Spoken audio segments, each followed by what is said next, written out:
Hai. Halo, jadi hari ini kami ada di desa Solorejo. Nah, jadi mari yuk ikut kita buat nyari kelompok tani di desa Solorejo. Yuk.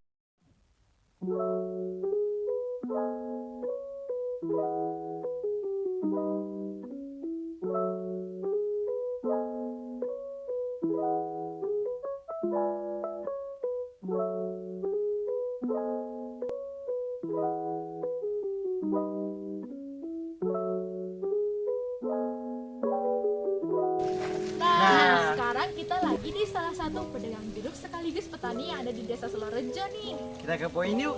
Ayo.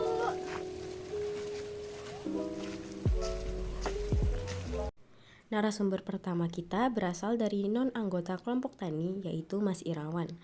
Berdasarkan wawancara yang kami lakukan dengan Mas Irawan, beliau tidak tahu banyak mengenai kelompok tani di desa Solorejo. Beliau hanya tahu bahwa diadakan pertemuan untuk membahas komoditas unggulan di desa Solorejo, yaitu tanaman jeruk. Menurut Mas Irawan, petani yang tergabung ke dalam kelompok tani adalah petani yang mempunyai lahan jeruk.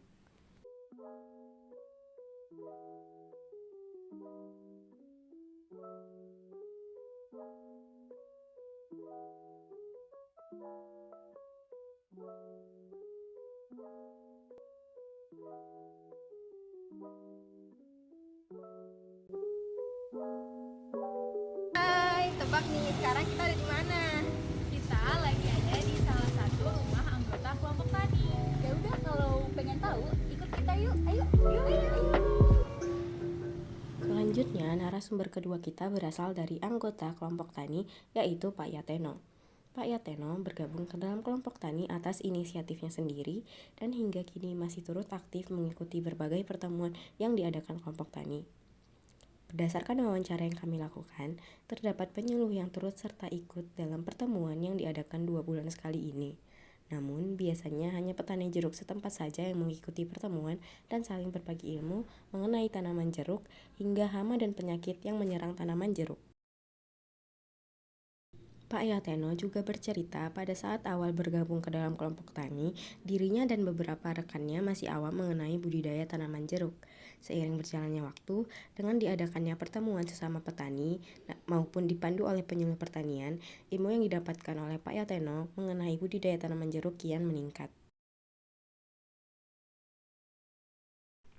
Manfaat yang didapatkan Pak Yateno setelah bergabung dengan kelompok tani, selain menambah ilmu, juga adanya silaturahmi yang memperkuat solidaritas petani Wah, di kita desa lagi di mana Solorejo. nih Kak Rajif? Di desa Solorejo.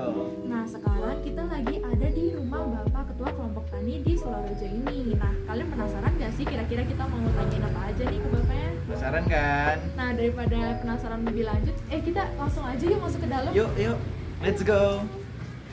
Berdasarkan wawancara yang kami lakukan dengan Pak Purwoto selaku Ketua Kelompok Tani di Desa Solorejo, kelompok tani di Desa Solorejo bernama Kelompok Tani Supermakmur yang telah berdiri dari tahun 2001.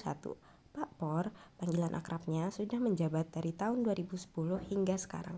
Pak Por bercerita bahwa 2 tahun setelah kelompok tani dikelolanya, Bupati setempat memberikan suatu bentuk legalitas terhadap kelompok tani Supermakmur. Untuk program kerja dari kelompok tani Supermakmur sendiri dulunya sempat ada, namun untuk sekarang hanya ada pertemuan biasa di mana para petani saling sharing mengenai hama dan penyakit pada tanaman jeruk, serta bagaimana mendapatkan harga jeruk yang bagus di pasar. Biasanya pertemuan dilakukan di pendopo kantor kepala desa yang dilakukan 2 bulan sekali. Sayangnya ketika kami berkunjung sedang tidak dilakukan pertemuan oleh kelompok tani di Desa Solorejo.